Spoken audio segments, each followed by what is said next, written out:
messieurs, bonjour. Nous excusons déjà pour le petit retard, mais ce n'est pas de notre faute. Néanmoins, nous sommes là, Talent de Femmes aujourd'hui reçoit une des femmes les plus connues déjà dans le domaine de la communication. Ici, elle est promotrice culturelle. Alors, sans plus tarder, nous allons présenter Amélie Laure Mekamanga. Bonjour Amélie.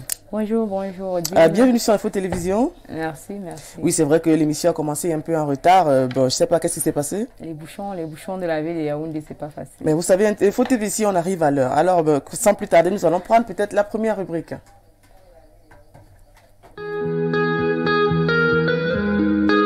Ce talent de femme, alors surtout ne bougez pas parce qu'aujourd'hui nous allons recevoir une dame qui fait dans la culture et qui justement a dominé, n'est-ce pas, le monde, l'espace de la danse. Alors Amélie Laure Mekamanga, c'est votre nom? Oui. Vous pouvez nous donner une description de la personne, la personnalité? Amélie Laure Mekamanga, c'est une jeune femme camerounaise âgée d'une trentaine d'années, mère d'enfants, promotrice culturelle, communicatrice, manager d'artistes. Oui, c'est vrai qu'on n'a pas pu vraiment savoir quelle est la dénomination qu'on devrait vous donner parce que vous avez plusieurs casquettes à la fois. Justement, je suis une femme à plusieurs casquettes, comme l'on le dit la plupart du temps, parce que je suis d'abord infirmière de formation et de profession. En même temps, je suis promotrice culturelle, manager communicatrice et promotrice de l'événement Cameroonian Dance Challenge. Le concept Cameroonian Dance Challenge. Oui. Ok, pourquoi vous avez choisi le concept en anglais, le nom en anglais? Parce que je me dis en anglais, c'est plus beau à prononcer en fait. Ah, c'est juste la prononciation? Ouais, hein? ouais. Ben, écoutez, il y a les anglophones qui les écoutent, ils vont dire, bon, si c'est seulement l'anglais, je crois que tous les promoteurs culturels vont maintenant utiliser l'anglais. Hein? Ça dépend, hein. Ça dépend. Ok, d'accord. Alors, on sait que vous êtes aussi une femme entrepreneur. Parlez-nous un peu de votre concept Cameroonian Dance Challenge. Vous en êtes à la deuxième édition, c'est ça? Oui, nous sommes à la deuxième édition. La première édition, c'était au mois de juillet dernier. Où nous avons fait pratiquement un mois de compétition à la Case des Arts. Nous sommes déjà à la deuxième édition. C'est une compétition de danse qui permet de valoriser la culture camerounaise à travers les pas de danse typiquement camerounaises sur des musiques camerounaises uniquement. Uniquement les musiques camerounaises. On sait qu'aujourd'hui, il y a le mbolé qui est justement mis en exergue avec justement cette musique jeune que prône justement cette jeunesse camerounaise qui veut évoluer, émerger. Que pensez-vous du mbolé justement? Le mbolé, pour moi, c'est un mouvement qui vient en force. C'est un mouvement vraiment camerounais, comme on le dit, culturel, typique. Et il faudrait juste que tous les Camerounais mettent la main à la pâte. Oui, parce qu'on a vu aussi un peu d'ordre dans ce milieu, parce que je trouve que le milieu du mbolé est un peu désordonné, des coups bas, des jalousies, on veut pas... Mais néanmoins, il y a des gens quand même qui sortent de l'ombre. On a les Cancambons, il y en a Wato de Souza. Oui, voilà. C'est la jeune génération en fait. Oui, ils ont justement émis justement une nouvelle hymne pour la CAN, ils se sont associés. Oui. Oui, voilà, dans votre challenge, comment ça se passe, les sélections, qui peut participer, quel âge, quel genre de danse? C'est vrai que c'est typiquement camerounais, mais est-ce que moi, quelqu'un qui a 50 ans peut venir participer? Ça se passe comment? Non, les modalités de participation ont été mises, c'était âgé de 17 à 25 ans. Donc si quelqu'un a 30 ans, il ne peut pas danser? Non. Quelque part, ce n'est pas un peu limité. Parce que moi, j'aime danser, je peux venir faire le challenge. Non, c'est pas limité en fait.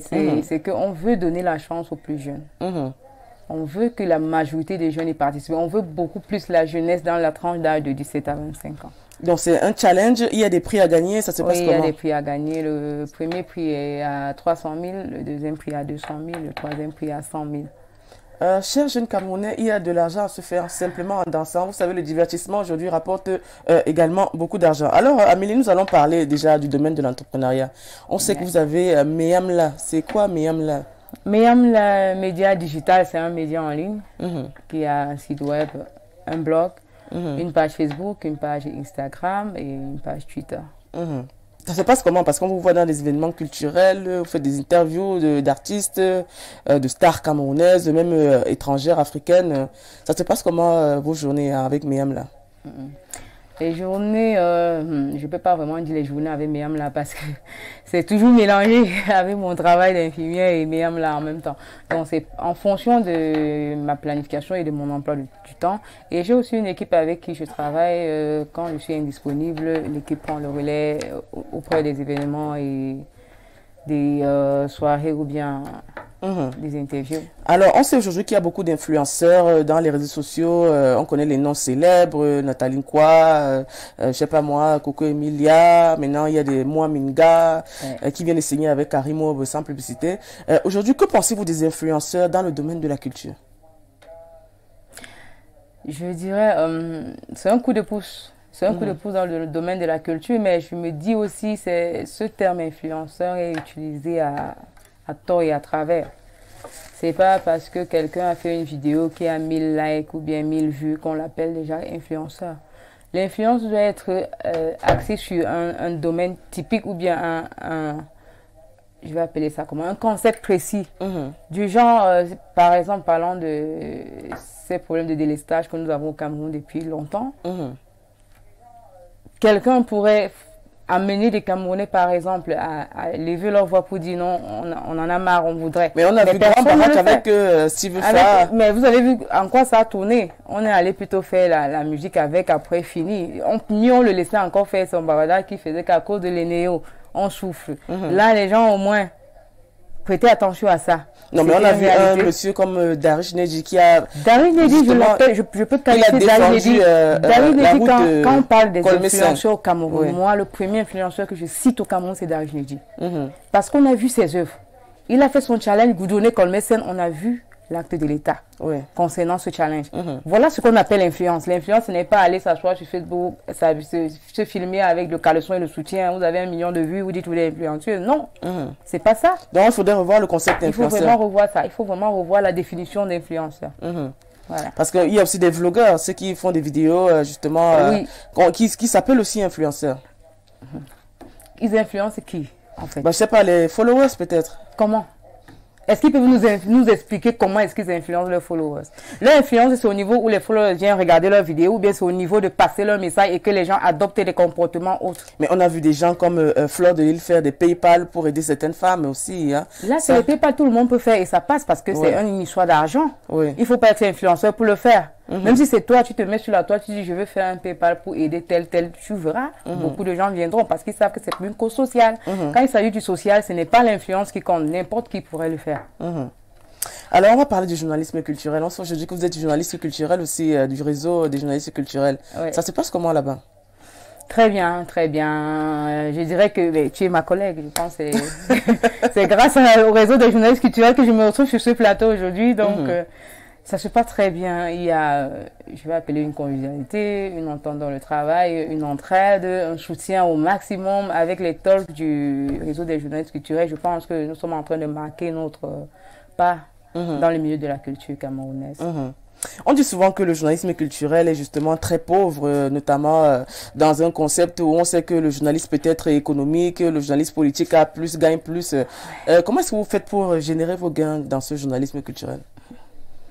Je préfère ne pas parler de gains, parce que là, on le fait pour l'amour de la culture. Il n'y a vraiment pas de gains. Les journalistes culturels sont toujours relayés au second plan. Pourtant, c'est eux qui font parler de la culture camerounaise. Mais il y a une fédération de journalisme culturel au ministère des Arts et de la Culture, non? Justement. Mais est-ce que c'est alors effectif? Parce que c'est l'effectivité qui compte. Vous passez à la télé, hein, vous pouvez donner des suggestions et dire, voilà, on ne sait pas qui vous regarde. Hein. Monsieur le ministre.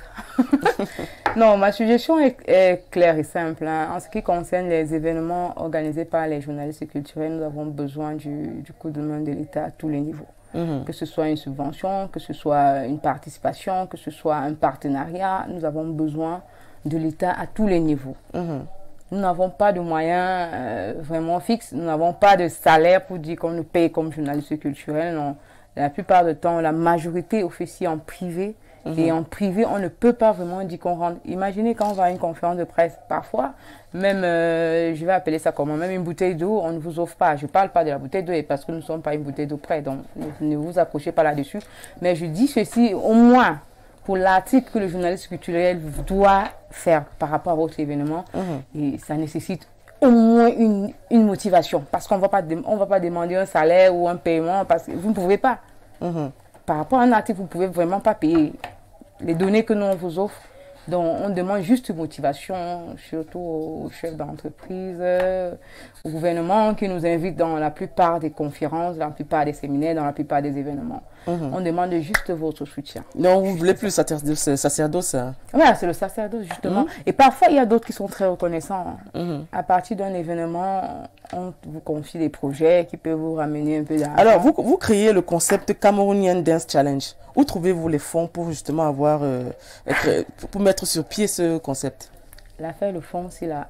Peut-être ça va m'envoyer en prison. Ce sont mes moyens propres. C'est-à-dire? Ce sont mes fonds personnels. Je n'ai pas de sponsor. Les danseurs viennent du Cameroun? Oui, uniquement. Ce sont des Camerounais. Comment ça se passe si quelqu'un veut danser, veut participer et qu'il est à Maroua? Comment il fait pour participer? Nous n'avons pas encore fait...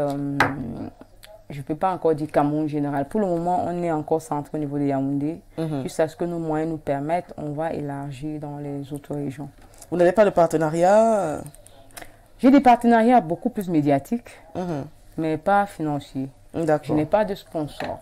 Il faut que vous le compreniez. Je le dis à la télé, je n'ai pas de sponsor. Si quelqu'un vient vous dire qu'il a donné 5 francs à Myriam là pour faire ce concept, c'est qu'il ment.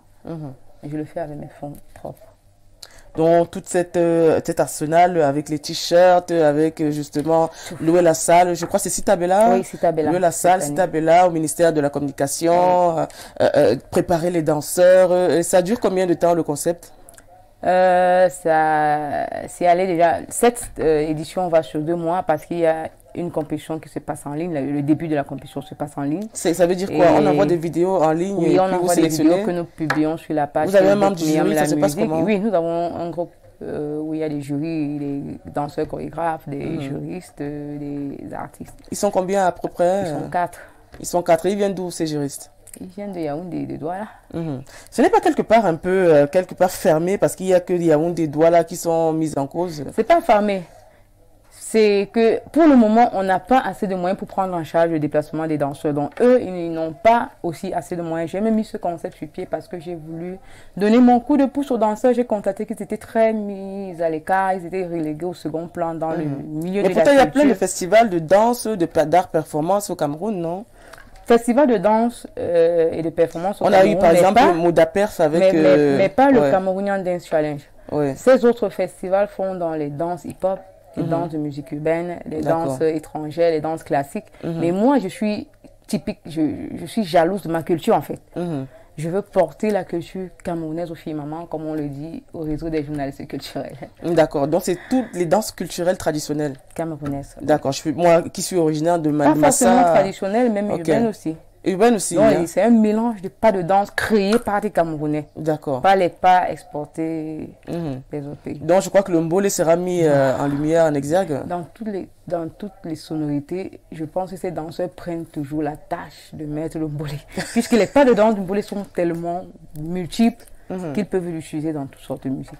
Alors on sait aussi que vous êtes blogueuse. Parlez-nous un peu de votre blog. On a eu la journée, célébration de la journée des blogueurs. Je ne sais pas si vous avez participé. Ça s'est passé comment? Je ne vais pas appeler ça célébration des journées des blogueurs. Je le dis haut et fort. Je vais appeler ça rassemblement de certains amis. Oui, parce que la plupart des blogueurs, ça s'est tenu à Yaoundé, mais la plupart des blogueurs de Yaoundé n'étaient même pas au courant de l'événement.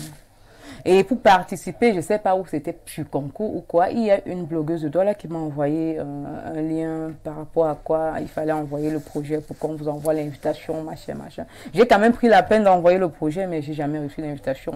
Mais je ne me plains pas. Je suis en train de dire, avant d'utiliser un terme sur ces sommets camerounais des blogueurs, faites l'effort d'informer tous les blogueurs, que celui qui vient, on va comprendre, mais pas que vous le faites comme si c'était une réunion familiale. Du genre, c'est privé. Et on apprend plutôt dans les coulisses.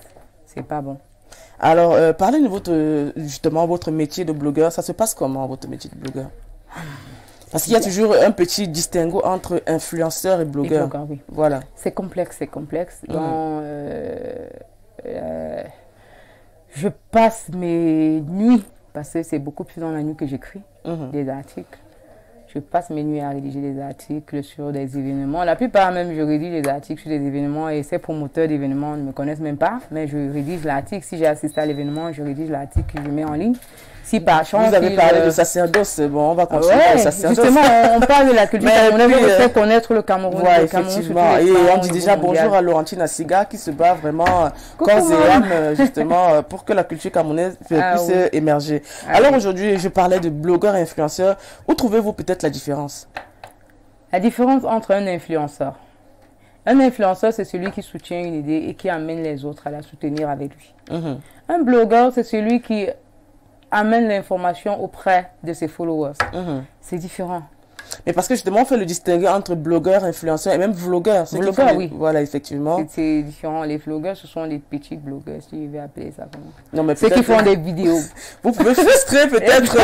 Pardon, mais tapez pas sur. Voilà, parce qu'il y a beaucoup d'artistes même qui essayent de s'identifier avec des vidéos, peut-être dans les réseaux sociaux, notamment Facebook. On a par exemple Mani Bella qui fait beaucoup de vidéos. Voilà. Il y a quelques blogueuses camerounaises qui sont beaucoup plus en Europe parce que c'est elles qui sont. Oui, comme Aïcha Lakamoise. Aïcha Kamoise, oui, mais c'est vrai qu'elle, quand même, elle a des mots un peu durs. Et puis... Non, elle dit haut et fort ce qu'elle pense, en fait. Oui, on a justement vu Nathalie Kwa à Paris, elle a été elle a soutenu attaquée. Nathalie Kwa, pieds et mains fermes. Elle a eu des attaques, mais ça ne l'a pas empêchée. Ouais. Alors, si on vous demandait aujourd'hui, quels sont, selon vous, les meilleurs blogueurs camerounais, qui allez-vous citer? Je vais citer un seul, Darish Nedi. Mais il est influenceur, il est aussi blogueur? Oui, il a un blog, DN Consulting. Oui, DN Consulting, oui, d'accord. Oui. Je vais aussi citer celui de Douala, là, Etienne Tala. Atom. Oui, Atom aussi, il est connu. Qui d'autre encore que je connais? On appelle encore le Bachirou. Ok, mais vous avez du mal à citer justement les blogueurs camerounais qui justement s'illustrent même à l'étranger, hein, parce qu'il y en a certains qui voyagent, qui représentent le Cameroun dans plusieurs pays déjà, qui le font. Il y a beaucoup de blogueurs qui font, il y a beaucoup plus dans les mots que dans le blog. Oui. C'est aussi ça. Oui, bon, c'est aussi une plateforme d'expression, Madame Amélie Laure. Alors, le temps nous étant imparti, nous allons prendre la seconde rubrique qui est... Alors, la rubrique découverte avec le concours de la région pourrait avoir la première vidéo? Donner mon sentiment qui est celui d'être honoré de participer à cette émission d'une manière ou d'une autre, cette émission qui met en avant des talents et de surcroît des talents féminins. La preuve, la guest que vous avez cet après-midi qui n'est d'autre que Amélie Makamanga, qui est une, je vais dire jeune dame, jeune maman que je connais de manière maternelle, de manière professionnelle et de manière assez courtoise parce que c'est ce qu'elle est. La première des choses qui vous frappe lorsque vous êtes en contact avec Amélie, il y a l'hygiène de vie, il y a la discipline de vie, il y a également la ponctualité. Ce sont des choses rares qu'on trouve notamment dans ce domaine qu'elle a embrassé, celui de l'entrepreneuriat féminin ou encore même de la promotion des activités culturelles ou même le blogging dans lequel elle exerce à ses heures perdues. Et une fois que vous êtes attiré par ça, vous vous rendez compte que vous avez en face une femme qui sait ce qu'elle veut, parce que vous savez, beaucoup peuvent se lancer dans l'entrepreneuriat féminin ou encore même dans le blogging parce qu'ils cherchent à avoir des feux de projecteur sur eux. Je peux vous dire que c'est pas le cas d'Amélie. La preuve en est que elle gère le management, les relations presse, j'allais le dire ici, les relations presse d'un artiste connu qui n'est d'autre que Stanley Enlow. Mais si on ne vous le dit pas, vous n'allez jamais savoir que elle est celle-là qui travaille en back office pour que on puisse avoir les résultats qu'on a de Stanley. C'est la première des choses. Et cet esprit, c'est un esprit qui mérite d'être encouragé, qui mérite d'être partagé avec la plus jeune génération. J'ose croire qu'elle fait, parce que de temps à autre, on la retrouve souvent dans des causeries. Et l'autre volet d'Amélie, c'est son côté social. Elle s'associe à tous les événements qui concernent les activités socio-culturelles de manière spontanée, sans rien attendre en retour. Et ça, c'est un peu rare. Et moi, j'aime bien le côté de discipline de vie parce que non seulement cela se reflète sur elle, mais vous donne aussi également des conseils comme ça en ce qui concerne la vie, de comment est-ce qu'il faut vivre, ce qu'il faut consommer. Là, c'est son côté infirmier qui la rattrape. Je pense qu'elle vous l'a dit durant cet entretien. Mais je puis vous dire que c'est une femme battante, entreprenante. La preuve en est que lorsqu'elle a un projet, lorsqu'elle vient vers vous avec un projet, elle ne vous laisse même pas le temps de répondre. Et donc, c'est-à-dire, elle suit le canal de l'information en disant, écoute King, j'ai un projet et je t'informe que tu fais partie de ceux sur qui je compte pour pouvoir communiquer dessus. Elle ne vous laisse même pas le temps de répondre et puis elle commence à vous envoyer des teasers, et vous envoie des affiches, et vous envoie le dossier presse d'essai qui s'est transformé en coup de maître parce qu'il y a quand même eu beaucoup de monde qui ont participé. Elle a été reconnaissante de la communication qui a été faite après. Donc pour la deuxième édition, je ne serais pas surpris qu'il y ait plus d'engouement parce qu'il y a eu également une communication, et cette communication part du fait que elle a su approcher les acteurs, fut-il journalistes, communicants, communicantes, blogueurs, blogueuses comme elle, pour pouvoir apporter un plus notamment à ce Dance Challenge qui est une initiative qui mérite d'être encouragée puisque ça nous fait partager ici les pas de danse des 4 airs contre le Cameroun. Ça c'est assez rare. Très souvent lorsque les compétitions sont organisées c'est plus du dancehall ou bien des battles, mais là c'est le traditionnel qui est mis en avant associé à la modernité. Ça c'est le portrait craché d'Amélie. Parler d'elle sera un peu difficile. Du côté professionnel, il y a la ponctualité. Elle est très ponctuelle dans les événements et vous le savez, sans être sexiste, c'est l'une des choses les plus difficiles qu'on retrouve chez les femmes. Amélie sait être ponctuelle, Amélie sait veiller, donc je ne serais pas surpris de la voir plus loin. Et je lui souhaite bon vent dans toutes ses activités. So Amélie, you already know, keep moving, keep working, stay focused. In God we trust, and I wish you the best for the future concerning what you are going to organize. And I'm still tell you all you already know. Shine like a diamond. So take care. It was a great pleasure for me to talk about you. You know, it's really difficult to say something about a woman like you because you're so amazing. At the time, you can make laughing. You can be also at the time be serious. So act the both. It's not easy when you work in our sector, you know. So wish you the best and God bless you in your project. I'm still ready now. Et voilà, une fois de plus, c'était un plaisir pour moi et je l'ai fait à l'oreille de mes propos. Je continue encore à le faire pour clore cette vidéo en disant félicitations à Odile et à toute sa grande équipe pour ce travail énormissime que vous abattez, notamment de mettre en avant des profils féminins, des talents féminins qui peuvent inspirer la nouvelle génération afin qu'elle ne se perde plus entre qui est blogueuse, qui est influenceuse, qui est entrepreneur. Enfin, voilà.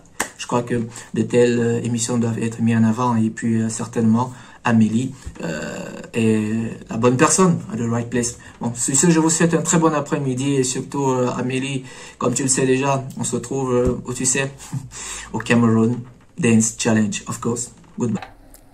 Oui, Junior King, à qui on dit bonjour aussi, c'est sûr qu'il est en train de suivre l'émission. Alors, il a parlé de ponctualité, je crois que vous êtes arrivé quand même en retard ici. Hein? Bon, si on lui dit, il va pas croire, hein, parce que vraiment, ponctualité, là, c'est mon mot d'ordre. D'accord, il a parlé de vous, notamment dans le domaine de la culture, vous êtes quand même assez pointilleuse. Ça vous fait quoi de suivre justement toutes ces justement qualifications qui vous reviennent? Justement, ça me fait chaud au cœur et surtout venant de quelqu'un comme Junior King Ondoa, parce que je le sais très strict dans la description de donc il dit ce qui est. Il n'a pas besoin de jeter les fleurs ou bien de sucer comme on dit dans le showbiz. Il dit exactement ce que la personne est. Comme il a dit, elle peut être souriante, elle peut être ici, parfois elle peut être très sérieuse, très dure. C'est exactement ça. On sait que Junior aussi, il a une émission qu'il anime à une chaîne de télévision, voilà, de la place. Aujourd'hui, on voit justement quelques blogueurs, influenceurs. Il a parlé de différences que vous allez m'expliquer. Comme tout à l'heure, je l'ai fait. C'est comme s'il savait que j'allais vous poser cette question. Aujourd'hui, quel est le conseil que vous donnerez peut-être à un blogueur ou un influenceur camerounais surtout? Parce que là, on a des dérives dans les réseaux sociaux, mais on ne voit pas réellement le travail qu'ils font au fond, justement pour essayer de stopper, peut-être canaliser un peu toutes ces dérives dans les réseaux sociaux. Je commencerai par les influenceurs parce que c'est ceux qui sont les plus mis en vue de nos jours. On parle juste des influenceurs, les influenceurs. C'est déjà la nouvelle tendance, même les jeunes qui font les vidéos sur TikTok sont devenus les influenceurs. Donc c'est comme si c'est tout le monde qui porte ce nom. Pourtant, c'est vraiment pas ça la définition. Donc en fait, vous mettez en bras le TikTok, les TikTokers camerounais. Si, imaginez. Mais ils ont été nominés au Canada, on les a utilisés pour avoir la communication sur l'événement. C'est clair, tout le monde le sait. On n'a pas besoin de contourner. D'accord. Ils ont été nominés juste pour qu'il y ait une communication large, mais c'était pas vraiment... Comment on peut nominer un TikToker avec un comédien? Ça se fait. Eux-mêmes, ils savent que c'était pas dans le but de les mettre Je en suis avant. sûr que peut-être l'équipe de Canal d'Or qu'on salue ici vous regarde et peut-être prochainement ils vont changer. Alors aujourd'hui, quel est le conseil que vous donneriez retournant à la question? C'est ça, je disais, je préfère commencer par les influenceurs, puisque c'est ça qui est à la mode. J'aimerais bien que chacun, avant de se prononcer influenceur, définisse le thème influence. Qu'est-ce qu'une influence? L'influence peut être négative comme positive. Mais en même temps, l'influence n'est pas juste le fait d'avoir des followers, des millions de followers. Nous savons tous comment ça se passe aussi, d'avoir ces millions de followers. On sait que tu as de l'argent aujourd'hui, tu peux avoir ces millions de followers en quelques mois, en quelques jours. On le sait tous. Mais rares sont ceux qui ont vraiment des followers organiques. Ça veut dire ceux qui sont actifs sur leur page et qui follow, qui suivent tous leurs mouvements, leurs actions. Je vais prendre un petit exemple. Quand on dit meet and greet d'un des influenceurs, vous comptez à combien de personnes au meet and greet? Ça dépend de la communication. Peut-être que l'influenceur aura... Même si on fait la communication de 10 millions, est-ce qu'il y a 1000 personnes au meet and greet? Tu as vu un meet and greet avec 1000 personnes? Pourtant, sur leurs réseaux sociaux, ils ont les millions de personnes, non, des 2 millions de personnes. Effectivement. Donc, ça veut dire que la réalité sur le terrain et ce qui justement... se passe sur les réseaux sociaux, c'est tout autre chose. D'accord. Et voilà comment même les entreprises tombent dans le piège de vouloir chercher celle qui a le plus de followers pour faire d'elle l'égérie, pour faire d'elle l'ambassadrice. Mais combien de ces followers sont capables d'acheter vos produits? Posez-vous cette question. La tranche d'âge des followers de cette influence, soi-disant influenceuse, est de quel âge à quel âge? Est-ce que cette tranche d'âge utilise vos produits? Est-ce que cette tranche d'âge je vais appeler ça quoi? Est-ce que cette tranche d'âge a le porte-monnaie qu'il faut pour pouvoir acheter vos produits? Voilà les questions que les entrepreneurs, les opérateurs économiques doivent se poser avant de faire le choix sur un influenceur par rapport à la communication de leur entreprise ou bien de leur produit. L'image de la personne qu'on appelle influenceur, ça joue aussi dans ce que vous faites. Si par exemple, j'ai vu dernièrement une entreprise de mèches prendre un homme comme égérie, les hommes se traitent avec les mèches depuis quand? Bizarre. Ils savent, il y a une entreprise de serviettes hygiéniques prendre Cabrel Nandip comme égérie. Depuis quand Cabrel Nandip utilise les serviettes hygiéniques? On ne va pas dire que Cabrel Nandip n'est pas un bon comédien, mais néanmoins... il est très bon comédien, mais il ne fait pas la cible. La majorité des followers de Cabrel Nandip sont des hommes. Combien d'hommes achètent une serviette hygiénique à sa femme? Combien? Est-ce que les comédiennes femmes manquent au Cameroun pour pouvoir les utiliser comme égérie d'une marque de serviettes hygiéniques? Mais il y a Joyce qui fait aussi la communication sur les serviettes hygiéniques. Elle n'est pas seule. Il y a Joyce, il y a Lidl, il y a Fanny Ouna. Elles sont 3 sur la même marque. Je crois que c'est Anna. Non, on va pas faire de publicité. Hein. On va pas faire de publicité. Elles sont 3 sur la même marque. Voilà peut-être une marque qui pourra se décoller, mais en même temps, l'influence. Il y a beaucoup de travail. Mais voilà, on va en reparler tout à l'heure. On va prendre la deuxième vidéo. Je vous fais cette petite vidéo depuis New York pour vous parler d'Amélie-Laure Mekamanga. Voilà. Amélie-Laure Mekamanga, c'est presque une sœur pour moi, vu qu'on a grandi ensemble. On a fait les bancs ensemble. Voilà. Et déjà, depuis le lycée, elle a toujours été impressionnée et attirée par tout ce qui était lié à la culture. Voilà, elle a papoté un tout petit peu avec le Club Journal, elle a papoté avec la chorale et plein d'autres choses, voilà. Et je ne suis pas surpris aujourd'hui qu'elle se retrouve dans le monde du showbiz.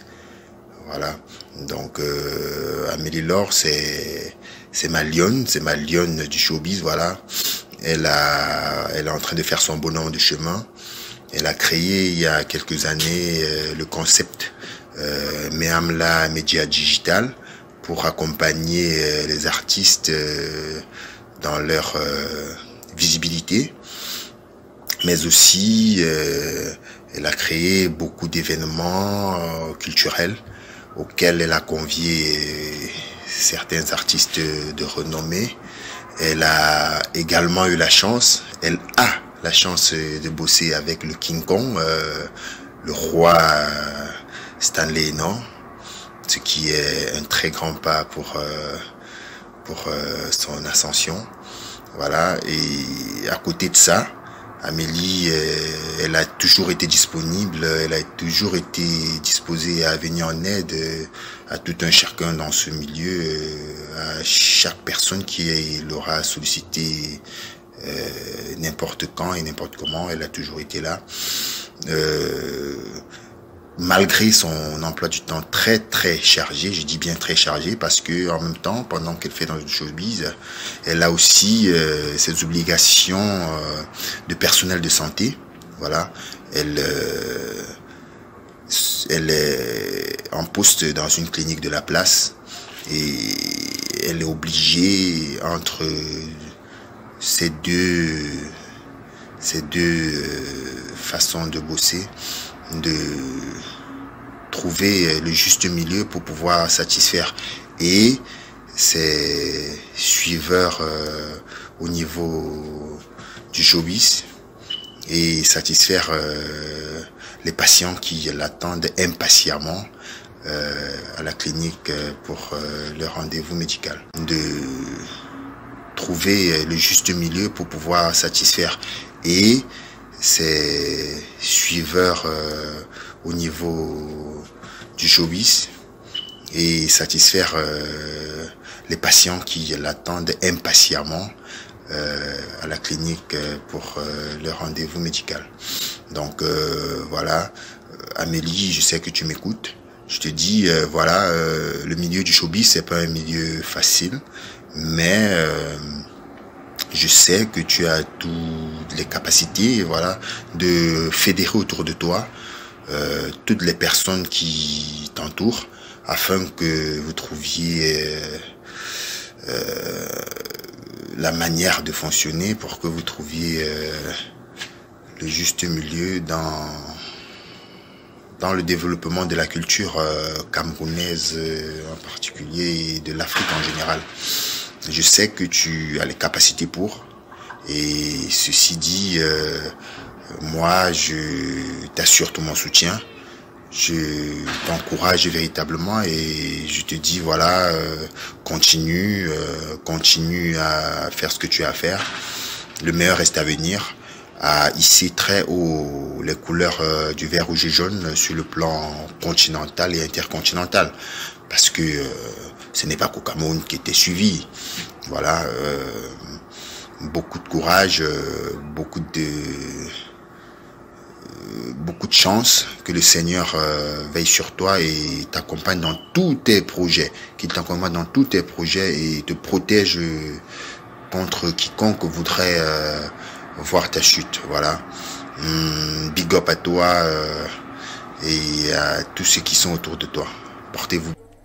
Alors, on a votre ami Marshall Conchou, justement, qui ne tarit pas d'éloges, notamment concernant vos activités. Et il y a toujours le nom de Stanley Eno qui revient. Qu'est-ce qui se passe avec Stanley Eno? Bah, je suis à la cellule de communication de l'artiste Stanley Eno. Le King Kong. Oui. Oui, on vous a vu rentrer de Douala il y a quelques jours. C'était à quelle occasion? La projection du film Back to Kinship, où il est l'acteur principal. Donc, non, quelques jours, c'est hier là. Oui. Ah, c'était au Domas. D'accord. C'était au festival Domas. Et la production de son film, ça se passe comment? Stanley Eno, on sait quand même qu'il est dans la musique, maintenant il fait le cinéma. Ça se passe comment? Bon, l'avant-première, c'était à Douala le 12 octobre dernier. Bah, ça a été un événement de grande folie, puisque tous les fans de la King Kong Gang étaient là. Et il y avait tellement de gens qui sont venus à la projection juste parce qu'ils voulaient voir Stanley Eno au cinéma. Oui. Puisque connaissant déjà dans le milieu artiste et on sait qu'aujourd'hui, Stanley Eno est toujours le seul Camerounais à avoir remporté un MTV Award africain. Déjà aux États-Unis, il n'y a pas un autre Camerounais qui l'a fait. Déjà, on lui dit déjà merci d'avoir pu élever le nom du Cameroun. Alors, nous allons passer peut-être à la troisième vidéo. Comme on sait que le temps nous est imparti, on a une autre dernière vidéo. Ouais. Bon, vous me demandez de parler de Mekamaga Amélie Laure. Mekamaga Amélie Laure est une femme à plusieurs casquettes. Déjà, elle est une infirmière de formation en service dans les polycliniques innovants. Également, elle est une très bonne mère de famille. Et avec son tout nouveau bébé, elle est communicatrice culturelle pour sa nouvelle entreprise, Meyamla Digital Music. Ma relation avec mes camarades Amélie Laure, Amélie est ma petite sœur. Elle est ma sœur cadette d'une fratrie de 8 enfants. Et s'il faille que je parle de ses qualités en tant que petite sœur, oui, depuis l'enfance, elle a toujours été déterminée à avoir ce dont elle a besoin. Donc, il faut lui reconnaître ça. Elle est très, très intelligente, ambitieuse et surtout tenace. Donc, quand elle a une idée, quand elle a un point de vue qu'elle défend, quand elle a un projet qu'elle veut mettre sur pied, elle va le faire coûte que vaille. Surtout, s'il faille, elle va le faire coûte que vaille. Et on va voir ça dans sa nouvelle activité qu'elle a maintenant. C'est cet entrepreneuriat femme qu'elle a fait. Moi-même, je suis vraiment très surprise par rapport. Ça a commencé comme un tout petit jeu. Ça a commencé comme un tout petit jeu. Depuis le collège, elle était très, très impliquée dans les affaires de culture. Déjà, elle était dans le club journal du collège. Et ensuite, elle repasse par la gymnastique. Ensuite, dans les églises, elle est dans la chorale. Ensuite, donc, elle a toujours fait tout ce qui lie le social, tout ce qui fait la culture. Ce qui fait que je n'ai pas été très surprise après sa formation d'infirmière de voir que ce petit rêve qu'elle a développé depuis l'enfance, se faire dans le culturel, n'a pas disparu. Ça n'a pas disparu et ce qui a fait qu'elle met sur pied ce projet d'être promotrice culturelle. Promotrice culturelle, moi aussi j'ai découvert, elle fait la pub des entreprises, des artistes et tout ce qui va avec. Elle a sa deuxième édition maintenant, le Cameroun Dance Challenge. Et quand elle a lancé ça dès le départ, et moi je l'appelle, je dis, ben tiens, tu fais ça comment? Tu travailles quand? Tu es à la maison quand? Et comment tu t'en sors? Ben, elle a essayé de m'expliquer. J'ai vu qu'alors là, c'est quand on dit entrepreneuriat, n'hésitez pas, elle est là. Elle force, elle se donne à fond. Quand elle dit qu'elle veut être mère de famille, elle est mère de famille. Quand elle dit qu'elle veut être infirmière, elle est l'infirmière que vous ne pouvez pas vous attendre. Et quand elle dit qu'elle est dans la communication culturelle, là, alors, c'est du ouf. Donc moi, je la découvre ce côté-là, que c'était son petit rêve d'enfance, qu'elle a mûri, elle a grandi et elle a pu mettre sur pied cette petite entreprise qui est en train de grandir, Donc, Cameroun Dance Challenge déjà est dans sa deuxième édition. Et je vois, elle va tout petit peu. Donc, en termes d'entrepreneuriat, vraiment, j'irai prendre des leçons chez elle s'il le faut. Parce que moi, elle est ma petite sœur, mais je vois qu'elle a du talent. Elle est talentueuse. Donc, je lui tire seulement un coup de chapeau. Et que vivement qu'elle puisse inspirer d'autres jeunes qui ne réussissent pas à se frayer du chemin dans la vie, s'ils peuvent se rapprocher d'elle, demander comment elle fait. Elle est assez ouverte. Elle va collaborer, elle va parler.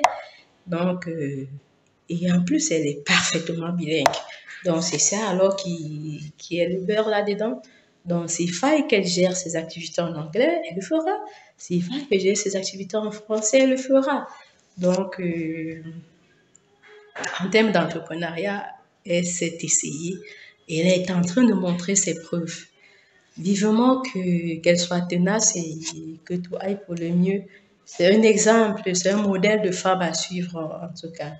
Elle est un modèle pour la jeunesse camerounaise, la jeunesse féminine surtout, où parfois il y a des activités qu'on pense que c'est seulement doué aux hommes, mais elle fait preuve là pour dire que non, pas seulement les hommes, mais une femme aussi peut le faire.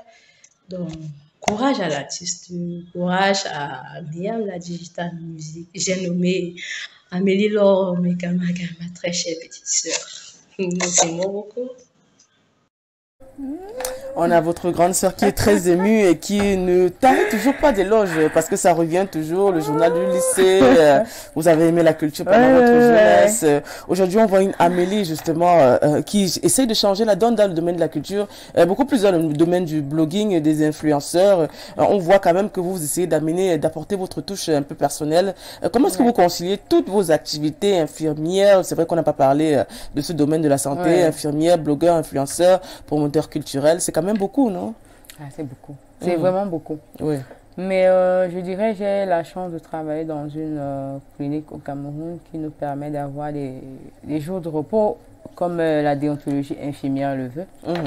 Ça veut dire que je travaille 24 heures et j'ai 48 heures de repos.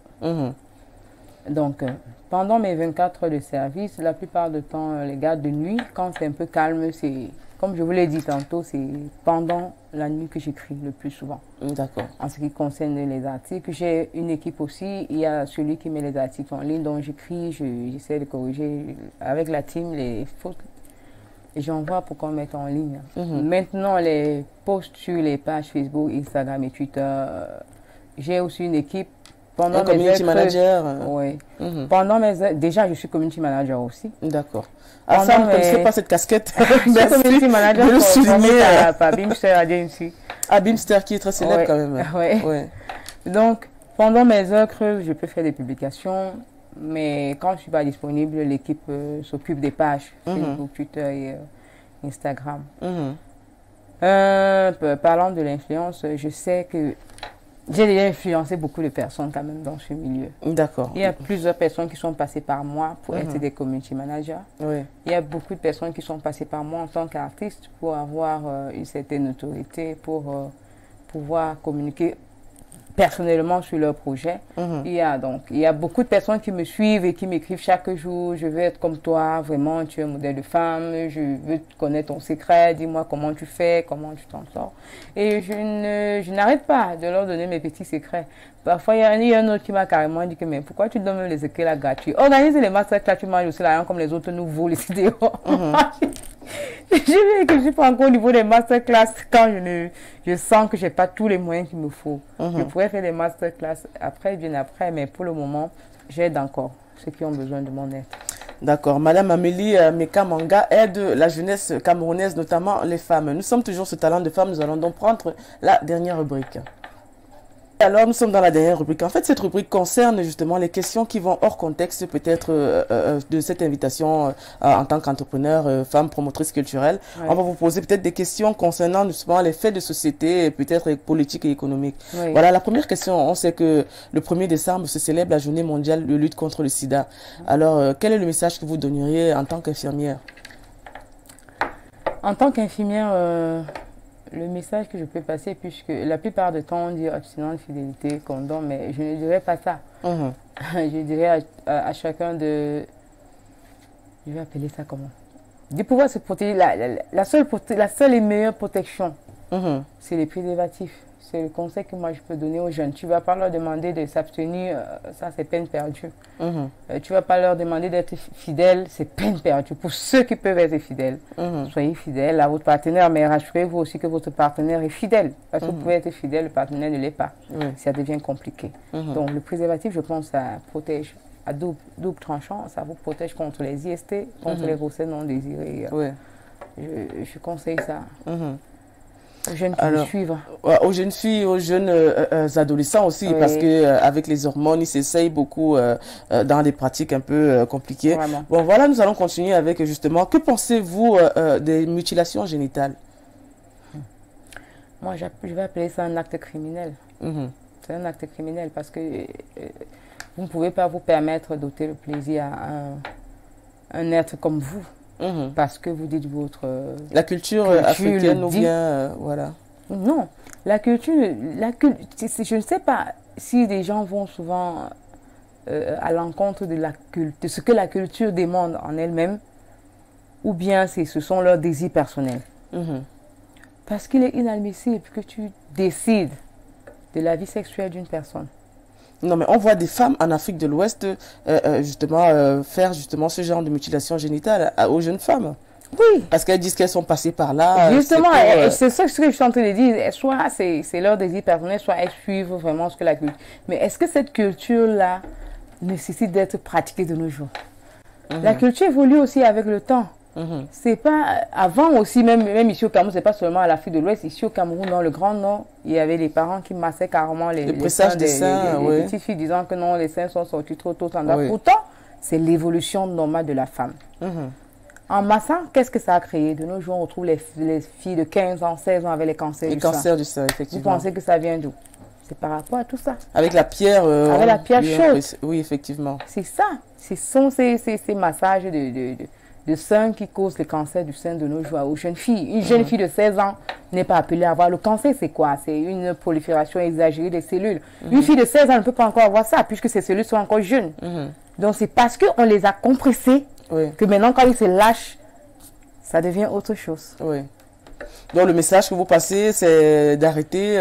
Sincèrement, il faut arrêter ça. Nos mamans qui pratiquent encore ce genre de choses, je vous les implore, il faut arrêter ça. Parce que ça ne change pas. Même quand vous le faites, ça n'empêche pas que la jeune fille passe par te faire ce qu'elle a à faire. Même si elle ne ressent rien, même si ça ne donne rien, mais elle le fait quand même. Malgré que vous l'ayez fait. Donc ça ne sert vraiment à rien.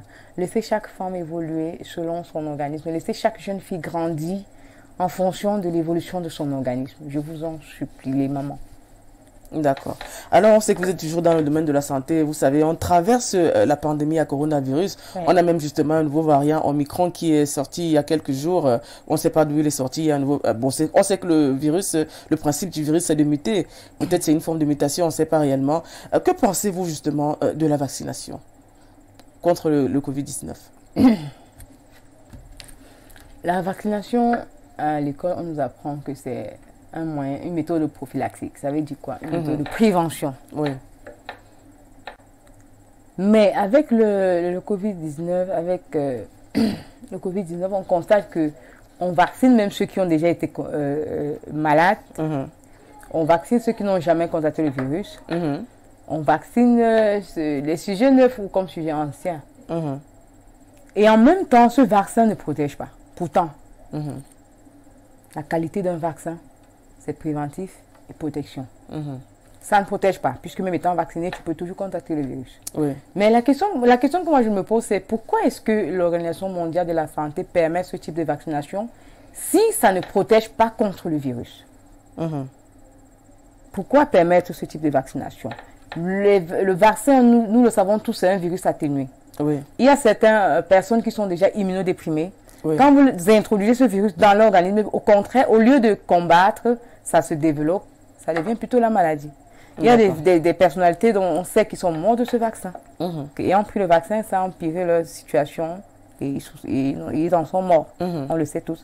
Pourquoi l'Organisation mondiale de la santé permet qu'on fasse ce vaccin aux personnes tout en sachant que ça ne protège pas? Que malgré le vaccin, tu peux toujours être infecté. Mais il y a des vaccins qui protègent à 70-80%, ce qui paraît selon des rapports qui ont été commis. Mais le Covid protège à combien pour cent? C'est 0%. Si on va trop dire, c'est 1%. Parce que même étant vacciné, tu peux tout, et tu es en contact avec un malade de Covid-19, tu attrapes. Ça veut dire que ça ne protège pas. D'accord. Alors, êtes-vous vacciné? C'était ça la question aussi, à savoir si vous êtes vacciné aussi. Les gens qui attendent que leur dise vacciné, là, vous attendez longtemps. Madame Mekamenga, êtes-vous vacciné? Mekamanga, êtes-vous vacciné? C'est ce qu'on aimerait savoir. Oui. Ben voilà. Mais vous dites que le vaccin ne protège pas, mais vous êtes quand même vacciné. Est-ce que quelque part, ce n'est pas un peu troublant? Je vais vous dire la vérité. Je me suis vacciné pour voir ce que le virus là allait faire dans mon organisme. Bon, c'est le genre qu'on dit Thomas. J'ai voulu voir ce que ça peut faire. Quand tu n'as pas encore contacté le virus et que tu as ce vaccin dans l'organisme. D'accord. Ouais. Ben là, on arrive déjà au terme de cette édition. C'est vrai que l'émission a commencé avec un petit retard. Voilà, vous êtes face à la caméra aujourd'hui. Vous êtes influenceuse, blogueuse, promotrice culturelle. Quel est le message que vous passeriez aux femmes face à la caméra? Qu'est-ce que vous diriez aux femmes entrepreneurs aujourd'hui? Parce qu'on est un talent de femmes quand même. Celles femmes qui vous regardent, qui veulent peut-être faire dans la culture aussi, qui souhaiteraient avoir un site internet aussi, qui souhaiteraient justement sortir de l'ombre. Quel est le message que vous leur passez aujourd'hui sur Info Télévision? Je vais vous appeler mes quotas. Hein. Les jeunes femmes comme moi, là, je vais vous appeler mes quotas. De nos jours, il y a un système qu'on appelle le réseautage. Déjà, quand tu as une idée en tête, une idée de projet, expose à la personne la plus proche de toi et qui fait aussi dans l'entrepreneuriat, c'est-à-dire qui a déjà mis sur pied un projet, qui est en train de marcher, et dans le même domaine où tu veux exercer, puisque si tu peux pas vouloir faire dans la culture et aller demander conseil à quelqu'un qui fait dans la politique. Erreur. C'est deux branches très différentes. Donc, je dirais, si tu as un projet à mettre sur pied, sois focus sur ton projet. Approche des bonnes personnes qui sont sur la même voie que toi, demande conseil et mets-toi à l'œuvre. C'est tout ce que je peux vous dire. Ah, c'est tout ce que vous pouvez dire ici aux femmes, jeunes filles, peut-être qui sont perdues. Quelqu'un n'a pas peur de l'entrepreneuriat, en fait. Il y a beaucoup de jeunes filles qui ont peur, qui se disent que si je fais ça, est-ce que ça va marcher? Non, ma chérie, lance-toi. Ça ne marche pas, tu recommences. Ça ne marche pas, tu recommences jusqu'à ce que tu puisses faire ce que tu as envie de faire. Ma soeur aînée a dit là tout à l'heure que celle-ci, elle est déterminée. Si elle met dans sa tête qu'elle veut faire quelque chose, elle va le faire. Tu montes, tu dis, soyez déterminés. Oui, parce qu'on rencontre beaucoup de jeunes femmes et de jeunes filles qui veulent entreprendre, mais qui n'ont pas justement les capacités peut-être physiques, mentales, matérielles pour essayer d'émerger. Parfois, elles peuvent même avoir les capacités physiques et matérielles, mais mentales, ça manque. Donc, il faudrait avoir la vision déjà, et puis avoir la détermination, le courage. La persévérance. D'accord, d'accord. Merci Amélie d'être passée à Info Télévision. Merci à On espère que votre concept Cameroonian Dance Challenge va continuer. Quel est le message que vous passez? Ça se passe quand? Comment faire pour être sélectionné? Les sélections sont en cours. Ça a été bouclé. Les présélections ont été bouclées depuis le 30 octobre dernier. Oui. Actuellement, ce sont les sélections qui se passent en ligne sur la page Facebook Miam la musique. Et les sélections présentielles, je vais appeler ça comment? Les éliminatoires en présentiel, quart de finale, huitième de finale, demi-finale et finale se passeront les 22, 25, 29 décembre. Et la finale le 1er janvier à la salle Citabella, à l'intérieur du ministère de la Communication, en face de l'hôtel de ville de Yaoundé. Alors, qui pourrait participer déjà? Des personnes âgées de 17 à 25 ans. Le premier prix, il s'agit, c'est 300 000 francs CFA. Le deuxième prix est de 200 000 francs CFA et le troisième prix est de 100 000 francs CFA. Chers Camerounais, en dansant, on peut gagner de l'argent. Merci d'être passé. On vous dit merci de nous avoir suivis. Restez scotchés sur les antennes de Info Télévision pour la suite des programmes. On dit merci à la supervision générale, Ben le réalisateur. Et puis, on vous dit bon week-end et puis on se retrouve la semaine prochaine. Allez, à ciao. Économie, chef d'entreprise, commerçant, annonceur et mécène, ceci vous concerne. Du 15 décembre 2021